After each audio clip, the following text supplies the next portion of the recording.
Hello everyone, Singularity here, bringing you another game from the StarCraft 2 ladder. I am playing on Shattered Temple once more. I am spawning in the eastern position as the blue Zerg against my opponent vincentcold, the red Terran, spawning in the northern position. I can talk to you about the map, but I'm sure that any of you have seen this map more than once or twice. You probably know quite a bit about it. I mean, you got the watchtower in the center that covers most of the central location. It does not cover behind this brush. You can actually sneak by this way and be out of the range of this watchtower. You have these these corner expansions which you can get to by breaking these destructible rocks, and the gold expansions that also have rocks just blocking the way. Now, if anybody was paying attention to the minimap just there, you see that as soon as my overlord caught sight of the command center, I'm actually going to back this up a little bit.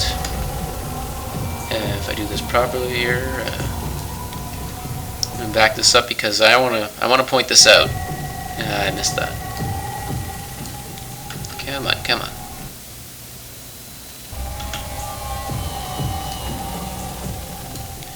Alright, I'm really sorry about that, but I really want to point that out. So way back to the beginning here. I want to point out the Overlord's sight range. Even if you eyeball it, you can actually kind of see compared to the building is a little bit more. I'll look up the exact stats for you on that one, but I'll have to get back to that in a moment. Now, just as soon as I see it, and you'll notice he doesn't see that Overlord at any point, but I've seen him. So he hasn't had revealed to him exactly where I've spawned, but I know exactly where he is. Now, you can see the drone was heading down to the bottom left corner, and I turned him around real quick as soon as I found out that he was here. Now, I find this really interesting build. He went with a refinery before barracks, which had me really confused when the drone came in here. I'm going, uh-oh, where's the barracks? It's a little late for there to not be a barracks. But I set up the patrol path just to check. I'm looking around. I saw that there was a refinery, so I know there's early gas. But no. And then I come over here. Oh, there's the barracks. Okay, it's just a little delayed. So I start trying to poke at the SCV, but sure enough, he's not actually in range. So I decide, okay, I'll just look around and go back on the patrol position. And you notice by ending the patrol point on the same spot as it starts, you can actually get him going in a circle instead of in a horseshoe or V shape or whatever. This way, he doesn't ever do a U-turn and continues to go in the same direction the entire time. Now, what I don't notice completely is the fact that there's two barracks. Now, I did notice there was a wall off because I told the drone to go into my base, and he started heading for the wall here. Now, with my vision, I don't know there's a wall off. So, except I know it because of the direction the drone went.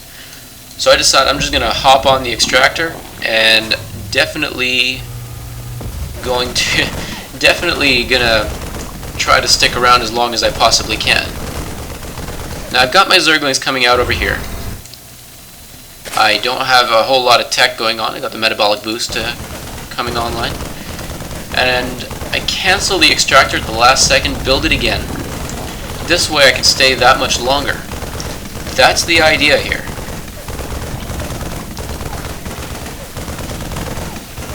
So you see, just as it's about to finish, cancel, build again. What this does is it allows me to build, well, the full 500 hit points over and over and over, while getting some of the cost back. It's only 25 minerals to build an extractor. Costs a drone. This time I let it finish, because at the same time I'm poking at the front door and I notice a second barracks, one with a reactor, which tells me one of two things. First, I know there was no crazy pressure because there wasn't a ton of Marines, but I know at the same time that I should expect a lot of Marines in this game. Now whether it means Marine Marauder or Marine Tank, that's not so certain. But in my experience, I see Marine Tank a lot more than Marine Marauder now, at least against Zerg. So I assume that much at least.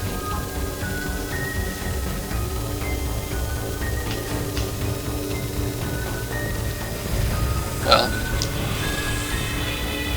I will have to get that sight range for you in another game. So, he's building up a bunch of Marines. He's got a supply drop on the supply depot right here. This is something I would not advise early game unless you really, really must do it. Your mules will serve you better, and it doesn't, and then you don't end up with a target of opportunity for when the mutalisks or anything else that sneaks into your base ever does come by. Now I have the tower here, so I actually see this Hellion going by. Now I was wondering initially, does he have the Infernal Pre-Igniter? Well, I had some Zerglings already at the base, so they were able to take care of it before the others were even able to reach it, and only one Zergling ever took any damage, so it was kind of a waste of a Hellion. Really not the best, I wouldn't call it the best trade, but hey, what can you do? Usually you wouldn't send one Hellion by itself to harass. That way you end up with the ability to scorch a few drones. If you have no Infernal Pre-Igniter, it takes at least 3 Hellions to kill a Protoss or Zerg worker and 4 Hellions to kill a Terran worker.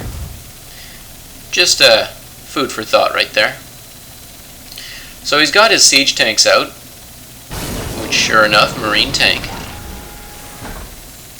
And although I knew that I had this Baneling nest, I didn't really do anything with it for a little while. So I don't have any Banelings out. I have a lot of Zerglings, but no Banelings. Actually, he's got more Marines than I do Zerglings. If he'd moved out right now, I'd have been in a lot of trouble. Now, I decided to come poke at his front door just, you know, because I can. See, there's one Marine out here, and his life real quick. Check the rocks, make sure they're still there. Now, as I'm coming up the ramp, I see the blast. I see a bunch of Marines.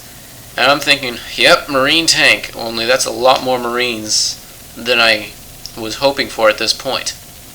You got 2 barracks, both with a reactor, which, notice, means he does not have stim packs, he does not have combat shields, he's just got a lot of Marines. And a few siege tanks. So I take this opportunity to build a bunch more Zerglings, start on my Mutalisks, and I've got Burrow coming. Now my plan for Burrow is to put a bunch of Banelings on the path between my base and his, so that I can eat up a bunch of his Marines. Now he's sending what seems to be a scouting force or a harassment force or something, but the Zerglings make very short work of those. No medevacs, no starport. So he's, I don't know, he sent those 5 Marines to their untimely death. But now he's moving out. And that's a pretty hefty force of Marines right there, with +1 armor. Although, I don't even have evolution chambers at this point. So he's got +1 armor, +1 weapons are on the way. It just started now. The tanks aren't upgraded at all. Now I see this, and I get those Zerglings the heck out of there. Of course, I only see it after they started shooting at me because I wasn't paying attention, but what can you do? So I get a bunch of these, 3 of these Zerglings to turn into Banelings. Meanwhile, the Mutalisks are up here poking away. That supply depot was quickly dealt with. My intention's over here right now. I kill off as many of these Marines as I can. Look at that. Look at that. that, friends, is why you want combat shields. You don't want banelings to make such short work of your marines, just because they got poked a couple of times by a Zergling. Now, I wasn't paying attention to the Mutalisks, so naturally they got eaten alive. Now I'm getting the drones out of here because, well, I don't want them to die. Now I used the Mutalisks. Initially I was going to see if I could just poke the tanks, and as soon as the Marines came after them, I'm thinking, my Zerglings are going to pop soon, so if I just get the Marines as far away from the tanks as possible, they won't be able to protect those tanks when the Zerglings come out. And sure enough, the tanks went down real fast. Now, he's probably figuring that I'm reeling after that attack, and I really don't have much left. So he sends out another pair of tanks and group of Marines. I've got some Zerglings right here. Not really enough to deal with this. And they're in range of that tank, but thankfully not in the sight range. So I get the Zerglings out of there, and I'm using the creep to watch him. I'm thinking, wait a minute. He's not sieged right now. This is a really good time to go after him. So I go after him. I get the Zerglings to go after the tanks first, and the Mutalisks come in. It's not hard. It's not fun to say Mutalisks, plural. Anyway, the Mutalisks come in and just clean everything up. I've only got 5 at this point, but a bunch more Zerglings. These ones all died. Got a bunch more Zerglings on the way, and well, I mean, some of the damage I did here is still, he's still feeling it. I mean, look at his supply right now. He's at 32 over 59. And the income is not a pretty picture, let's just put it that way.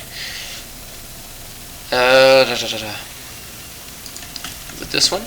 Income. Haha, no, that's not right at all. Regardless, you look at the income tab and you look at the number of harvesters on both sides, it's not good news for him. He's way behind. Even with the mules, he's behind on mineral income. And he's got less gas coming in. Now I'm trying to pick off supply depots because I'm just a jerk that way. But he saves this one. But at the same time, he brought the Marines down here, which gives me an opportunity to pick off a couple more SCVs. And one of the mules.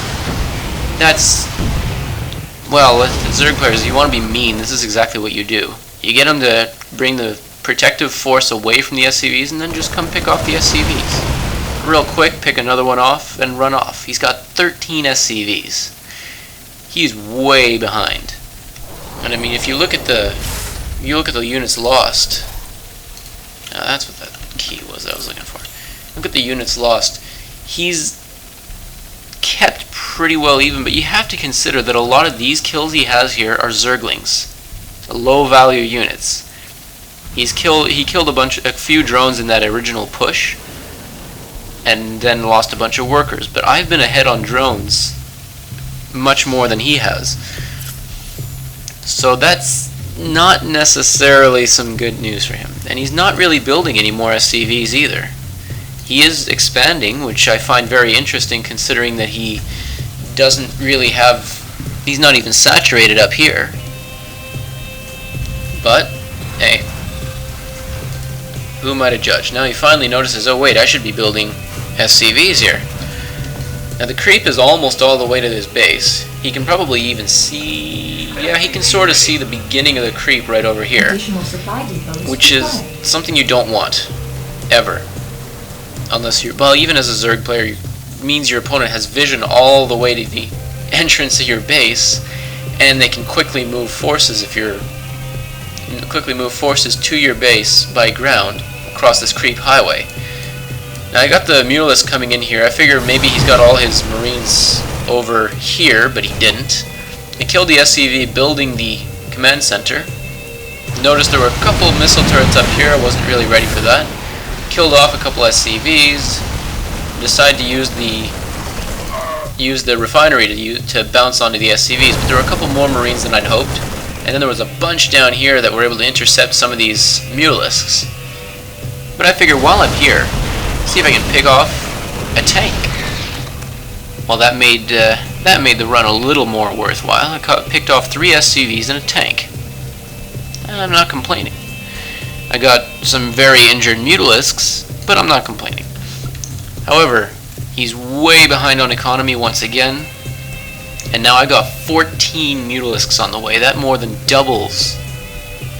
I had 9 left. Oh, they're still selected. That's useful. I had 9 left here, and I got 14 more on the way, plus this one that ended up not in the control group for whatever reason. So now 24 mutalisks compared to his 34 marines. 37. At least he's keeping his marine production going most of the time. But if you look just at the supply count, it's not looking good. He did another supply drop over here. I don't know why he chose the damaged supply depot. I mean, he could have got, say, this one or this one here. Anyway, I move in with the mutalisks, and I see there are more mutalisks than there are marines. Naturally, this is good news for me. That means that the marines don't stand a chance. Now I see this supply drop. I figure, hey, easy pickings. I'll take that first.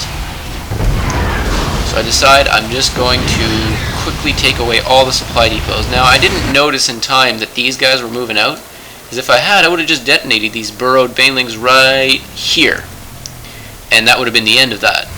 I noticed it right about here. I hit the wrong hotkey, and I just send the Zerglings and banelings after this force that's just kind of walking down here. Way too many Zerglings, and the mutalisks are eating away at the base. He didn't really stand much chance at that point. So he GG's out. Now these 2 turrets, yes, they are actually useful, because one tactic is actually to move the mutalisks up above this ground here, and then to swoop down and attack the SCVs from off the high ground. So you end up not even being able to see them. So those turrets, despite the fact that they can't really reach as far as the command center, are actually useful for that situation.